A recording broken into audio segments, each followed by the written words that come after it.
assalamu alaikum bandiraɓe hettiyankoɓe yeɓiyankoɓe yaw Pindi TV bisimilla mon e roɓindu jaydeli moɗon non dañirton ɗum subaka foof amin dañi weltare kadi huccidde e moɗon e oɗo altine amin cikki tan on ɓenni weekend jaam no Amadou wirta ni aljuma moƴƴo malaɗo mataw tan weekend mon weeli ɗum noon bandiraɓe ko arde tan e roɓindu jaydeli meɗen kono hade nden noon ko salminde on e jarnude on banimon debbo Aissata Ndiaye banum gorko Amadou Moussane bisimilla ma ba Aissata Ndiaye no weekend a waɗi machallah weekend ko ñalawma goto keɓɗen woni aleɗa hanki aɗa andi aseɗo en jeehino to ɓuuri woɗɗude mataw e nder hakkude leydi ndi woni diwan Kaffrine ma en gar hen so Allahu lamɗo jaaɓi noon ko salmindema e salminde yeeɓiyankoɓe wonɓe e nder leydi Sénégal ha e caggal leydi kala eɗen cikki tan no mbiɗa ni ɓe tigui gaari walla mbiyen ɓe keeɓi hono weekend moƴƴo malaɗo tigui no hannirta ni ko yewnudeɓe e yewedeɓe gonduɗen e o saaha ko noon tigui e huccidde mon e weltare tan wadde noon Amadou en natate roɓɓindu jaydeli ɗi gudditiren le quotidien tigui jayde quotidien le quotidien Aissata Ndiaye e oɗo subaka hande ene gasa tan tawi jayde ɗi ko ɓuri hen ko hewde artigi koye kabaru goto mo ganduɗa o kewi toon to diwan mo Ziguinchor tawi noon ko kolaɗo kuuɓal mbiyen noon biteɗo ha joni hono Elinkine Diatta Abdou Elinkine Diatta gam timmitinde inde makko jayde noon wi wonde ne wayno tan ko kanko tigui fittandu makko yooɓa toon to nokku makko tawi noon ɓe ganduɗa ɓe ko warɓe mo kay tawimo tigui ko e wuuro makko e wuuro witengo e luppa holtam noon wonde e limore nde e sankiɓe hen ɓe tolnima e tato tawi noon ko ɓuuri hen ko hewde kadi koko gañi e wiide jayde nde ene tawe e hello nayyi e jayde witende quotidien le quotidien Vox Populi nden jayde ko hen arti ko e violence toon to Casamance holti wonde noon ene wayno tan ko sayaseyeɓe walla mbiyen ko tigui joguitiɓe ha heewi kañumen tan ene wayno gaari jooɓi fittandu tergal e mouvement MFDC ɗum noon kanko Abdou Elinkine Diatta kanko tigui wara tawi noon warimo e wiide jayde ene wayno ko sayaseyeɓe ɗiɗo tawi noon ko arnoɓe tigui e moto toon to wuuro witengo Luppa holtam noon wonde kanko tigui gonnoɗo hono joguinoɗo konngol Abbé Diamecoune Senghor toon to MFDC mo Casamance kañum tan fitandu muɗum yooɓa hanki wondude ɗiɗo woɓɓe tawi noon koɓe takkodirno e wonɗon fannu jayde ni sifo hello muɗum go e jayde witende Vox Populi kono ɗum ko jayde arti e guyka teskaka toon to galle e Khalifa Sall hayso tawi ala ɗo e wuuro lamorgo ngo hono Dakar jayde tribune nden jayde ko hen artinde holliti wonde ne wayno ko piyande tigui mbiyen gurde no hannirta ni teska toon to Bignona ha saabi noon Abdou Elinkine Diatta jeeyaɗo e mbiyen tergal tigui e landa MF walla mbiyen e goomu MFDC kañum fittandu muɗum tigui yooɓa tawi noon ko piyande tigui jooɓi fittandu makko e wiide jayde ɗum saabi noon ne wayno ko ladde tigui e yimɓe ina jogui pitelaji woni ko jayde waɗi e hello muɗum arowanigo kono ɗum ko kadi ina tawe hen guyka teskaka toon to galle Khalifa Sall ne wayno ko document ji kam kay e ha joni cuɗari woni ko wujja e galle makko Walf Quotidien nden jayde article ko yewti ko e wargo Abdou Elinkine Diatta jayde noon ene sifo holiti wonde ene sikki tan ko ureki jobtigu woni ko wiyete règlement du compte saabi tigui wargo on ɗon gonoɗo tergal e goomu witengu MFDC jayde Dakar Times wonno Walf Quotidien nan ɗo tigui Walf Quotidien ɗum ɗon noon jayde article e dawrugol ko yewti ko e 3e mandat kala e saaha teskaɗo walla mbiyen gonɗo e haalede oɗo saaha jayde noon ine sifo joni o tawide ƴoy koye konnguli yimɓe tata ɓe ganduɗa ɓe ko faniyankoɓe on ɗon fannu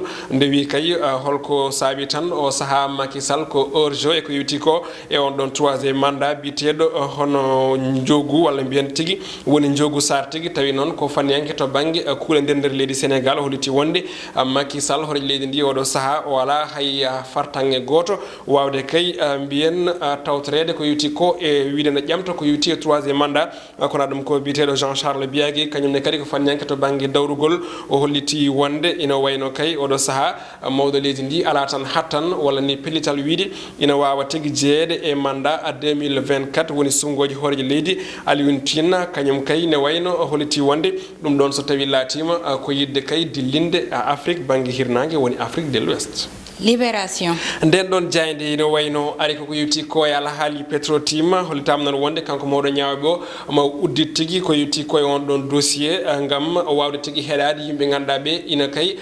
inde munen ina tawe e nder on ɗon dossier Alioune Sall noon kañum ma heeɗe ñande 25 lewru novembre fandu darade e wiide jayde nde kono ɗum ko wonɓe hewɓe photo ji munen tawete e hello arwanigo jani wiyetede Libération ina hen Souleymane Ndéné Ndiaye Mamadou Lamine Diallo Abdoul Mbaye Samuel Sarr ko nonne kadi e biteɗo joni joni hono Abdoulaye Thimbo e wonɓe waɓe noon ko wayno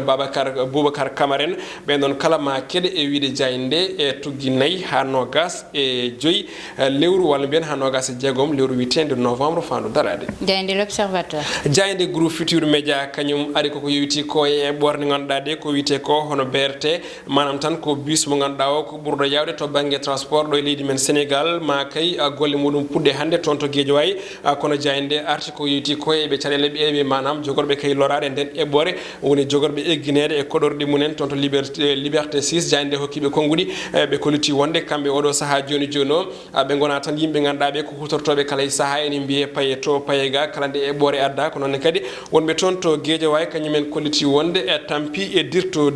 hello yango ene tawe e jani witende L'Observateur kono ɗum ko jayde kadi ne wayno arti e ko yewti ko yal haali Aïda Ndiongo mo ganduɗa kay kañum ko joɗaniɗo hono biteɗo Cheikh Béthio Thioune woni gonnoɗo cuddiɗo makko hol tam non wonde jayde waɗi ko hello yango hol tan on ɗon debbo to ummi e to jeeya ko enquête jayde waɗi hen ene tawe e hello muɗum hono 6 et 7 jayde witende L'Observateur. Aïda Diallo Le Soleil tigi hande mataw ko noon tan jayde Le Soleil ko jayde gendire hay hokki noon ko guuri ko son excellence Philippe manam Leydo mo ganduɗa kay joni joni ko cuɓaɗo kesso woni joɗniɗo leydi France hono ambassadeur ɗum ɗon noon o holliti noon suuti konguɗi jaajji hakkude leydi men Sénégal e dowla France ɗum ɗon noon o wi wonde ngal ɗon jaarigal e ngal ɗon jokkodiral nde wayno ko gotal ten kadi ko jokkodiral mantinigal e wiide makko kono tan konguɗi makko jokkitiɗe ene tawe e nder page 12 et 13 jayde witende Le Soleil. jayde coftal ɓalli stade. jayde stade ko ɗon guddirten koko yewti ko e football jayde noon ene wayno udiri hello yango e kippo gendiji leydi Sénégal sukaɓe jettaki taw duuɓi 17 woni yaaɓe tawtorede coupe du monde U17 toon to dowla Brésil ko hanki noon baro teddugal leydi men Sénégal naatno e on ɗon liste hakkude mabɓe e dowlaji dentuɗi Sénégal noon caggal nde waɗi encaissé but law saabu kay ko ala 3e minute koye on saaha ɓe pooli États-Unis labtugal loggi nayyi e loggol gotol kono ɗum ko noon Sadio Mané kañum joni o tan nanni tigui ɓeɓe ganduɗa ɓe ko sports en manam Tottenham men e wilde hono wowi wadde kala e saaha caggal choc mawɗo bannoɗo toon to Premier League anglaise kono ɗum ko noon ko classico toon to leydi France hakkude Paris Saint-Germain e Olympique de Marseille ɗum ɗon noon Marseille han kadi koko labtugal loggi nayyi e ndiga tawi noon ko Mbappé e Icardi ndewda ɗon Aissatou Ndiaye gasi ha laaɓi ceer Amadou wadde noon en keddito ha joni tan e nder roɓindu jayndeli meɗen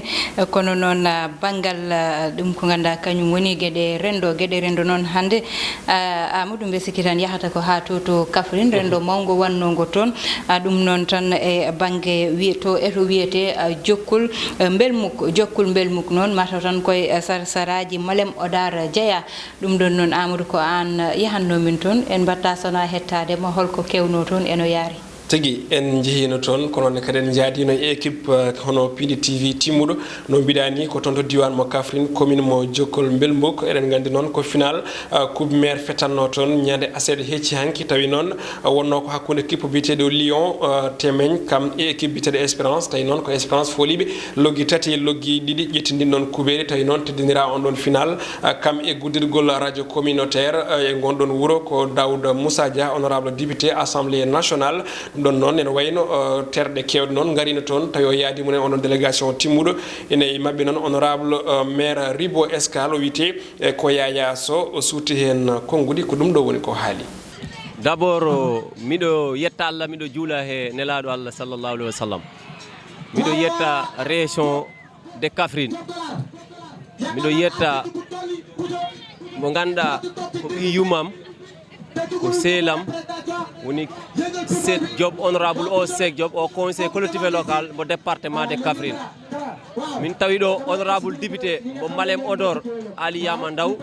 min tawi ɗo e maire Ousmane Ndiaye maire de Boulel aussi ko doyen amen ko mawɗo e amen aussi min kawri ɗo e Magay Gaye au conseil économique social environnemental mo département de Koungheul min ngari min jaɓɓade hande koɗo amen tedduɗo woni mo ganduɗa ko ɓi yummam woni Kester Dawda Dia. Kester Dawda Dia ko neɗɗo mo ganduɗa minen min mbawa yobde ɗum kono tuuli waktu fof ko kewi e nder région de Kaffrine jungo mum hen gollal mum hen ballal mum hen wadde nde ɗo ñalande hande nde bettata ɗum nde bettata min ɗum taki hande min gari ɗoftude mbo kanko waɗa pare final o kono aussi wota yejit koko waɗa kam waɗi inigere radio mo ganduɗa ko kanko waɗa installé commune de Diokkol ko hande mbo fuɗɗi uditede kadi ko Kester uditi ɗum e wondude e sous préfet arrondissement Katakel e kamɓe responsable uji politique région de Kaffrine ari kawri jaɓɓade ɗum e population Kaffrine ñalawma o ko ñalawma ɓurɗo welde e ñalawmaji kadi ko ñalawma mo min ɓuuri horsinde ko ñalawma min ɓurno yidde hande Allah walli min ɗum heeɓima min ñagantomo tan ko jurde balɗe min ñagantomo tan ko Allah dandumo musiba Allah okkamo sago mum par ce que sago woni sago amen mi wawa gasnu noon mi yettani omo ganduɗa ka woni Sed Diop honorable Sed Diop par ce que ko ɓi yummam kadinne kanko e hoore mum oye dari darde liggade région mum oye dari darde liggade nokku mum ɗum ɗo holliri wadde Sed Diop min jarna ɗum e kala garɗo ɗo min ñaago Allah aussi kala mbo Allah aduno yo Allah naftuma e dow jaam ko ɗum wonno konnguli am merci. eyyi wadde Amadou non ɗon way ha joni tan ko toon keddotoɗen toon to ganduɗa kañum woni Jokkul Belmukko. no mbiruɗen ni on ɗon final teddinira ko honorable Kester toon to assemblée nationale woni Dawda Moussa Dia baɗɗo hen noon doole muɗum no fewi to banggue ha joni organisation on ɗon ko noon kadi omo yaadi e délégation timmuɗo tawi noon o adi noon foof kanko mo ganduɗa ko Dawda Dia ko ruttude teddugal hono maire Jokkol o biteɗo Sed Diop mo ganduɗa ko tergal e goomu walla mbiyen e ha joni goomu witego o conseil collectivité territorial woni ACCT mo ganduɗa noon kanko tigi ko sehil Dawda Dia sabu e wiide Dawda Dia kala e saaha kala ko kewi toon to département mbo Kanel hani toon to Horko Diéré ene wayno kanko noon Sed Diop omo tigi yaada e délégation gam arde teddindemo e on ɗon département ketɗen hen Dawda Dia o jarti ko e namde men e adi foof ko yettude Allah e juraɗo Allah sallallahu alayhi wa sallam e yettude bandiraɓe e sehilaɓe ɓe gartumi hande hawrude oɗo final mo ganduɗa hoore ko min teddinira ɗum ɗo e nder département de Kaffrine to wiyete commune mo Diokkol ko ganduɗa hoore ma ko teddugal mawgal wonande département de Kanel kono ko teddugal mawgal wonande Dawda Dia yaade e muɗum ko sehilam ɓi nenam giɗam mo ganduɗa hoore maɗa kala événement nde wanno to département de Kanel walla e commune Horko Diéré o ummima ɗo hen o yehi tawimi toon woni Sed Diop monsieur le maire Sed Diop au conseiller également donc Sed Diop waɗi min invité hande waɗi min parne oɗo ñalawma no jiiruɗon ni waɗi fayida noon no fewi yimɓe foof kawri hen gaari hen waɗi fayida yooɗi kadi yuɓɓi mbiɗa arde délégation timmuɗo noon mbiɗa ardi hen ɓinenam Yaya Sow député à l'Assemblée nationale maire la commune de Ribo Escale kañum e maire uji kewɗi ɗi ganduɗa hoore maɗa koye région de Kaffrine goni min gardi hande oɗo ñalawma yettinde minenne teddugal amen faade e monsieur Sed Diop ko weltare mawde wonande amen kono kadi ko weltare mawde wonande Sed Diop gati hande ko ñalawma makko ñalawma o waɗi fayida min mbaɗimo félicité min mbaɗimo kadi remercier e teddugal ngal teddere min ngal kono kadi min mbimo yo jokku golle gati ɗum ɗo ko golle mawɗe mbaɗi ɗum kala jiiɗo oɗo ñalawma no wayni yiiɗo mobilisation poɗɗo dani hewde yiino no deƴirni eno yeedirni a hande tan ɗum ɗo ko liggey mawɗo oɗon liggey noon mo liggi guel a hande min mbiyata tan ko yo jokku liggey min beltanimom min calminoma min jaarimo no fewi no fewi eyyi ko ɗum noon tan wonande yettude kadi bandiraɓe min tawi ɗo e foof yettude kadi équipe Pindi TV ɗoftuɓe min ha Gayen kañum hen enen daari darde wallude bandiraɓe fulɓe yettinde golle muɗumen joɗɗe ɗe mbaɗata ñande fo ɗe hannde kadi ɓe tekni ɗo hen kamɓe mbiɗaɗe félicité mbiɗaɗe remercier e darde mabɓe kono ɗum ko bandiraɓe fuutankoɓe ɓen tawi ɗo hen aussi jaɓɓi min e bismi min ɓen kadi amin jetta ɗumen amin jetta kadi ganduɗa hoore maɗa son excellence le président de la république Macky Sall mo ganduɗa kañum hannde walli min ha oɗo terrain maha sukaɓe en jogui coftal min goddi radio communautaire joni joni ɗum ɗon fof koye gollal ngal ganduɗa hoore maɗa jeeya koye gollal président Macky Sall waɗani commune Diokkol so waɗni ɗon waɗani ko maire kono waɗani ko minen yaadiɓe maire ɓe amin jogui weltade mawde amin mbaɗon félicité amin mbaɗon kadi remercier ɗeɗon golle baɗɗe fayida min calmini on min jarima on foof hunde wonde fayida Amadou kono kadi goɗɗum ko waɗi fayida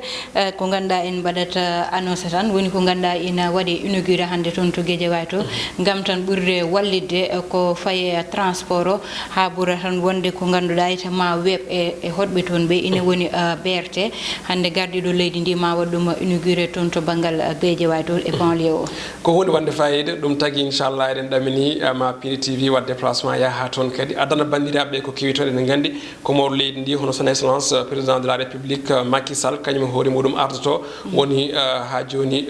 ñibde walla men darnude nden ɗon eɓɓore ko mbiɗa ko hunde wonde fayida saabu Dakar ne sohli ɗum eɗen gandi wuuro ngo ne faaɗi ne ɓitti to banggue autoji donc noon wadde créé ko wayno train express régional ko noonne kadi e BRT woni bus mo ganduɗa o ko rapide transit woni tan bus mo ganduɗa o ko ɓurɗo yawde tawi kadi nawata ko yimɓe ene gasa Dakar ma tigui ummo e ko ganduɗa ko woni caɗele muɗum to banggue ko manam ko ñewlinata Aissata Ndiaye kala non tigui saka noon hoɗɓe banlieue ɓe saabu ne anda toon transport o weeɓani toon ha wuuro te hewɓe liggoytoɓe ko toon gummoto ɗum wonno komin gaddanno monne e roɓɓindu jayndeli moɗon bandiraɓe hettiyankoɓe yeeɓiyankoɓe Ayaw Pindi TV on jarnama no fewi ko wi tottude on tan aadi janggo so Allahu lamdo jaaɓi Aissata Ndiaye wonno Amadou Moussa Anne to banggal caméra to Ndeye Fatou hedanno en toon e ballal Thia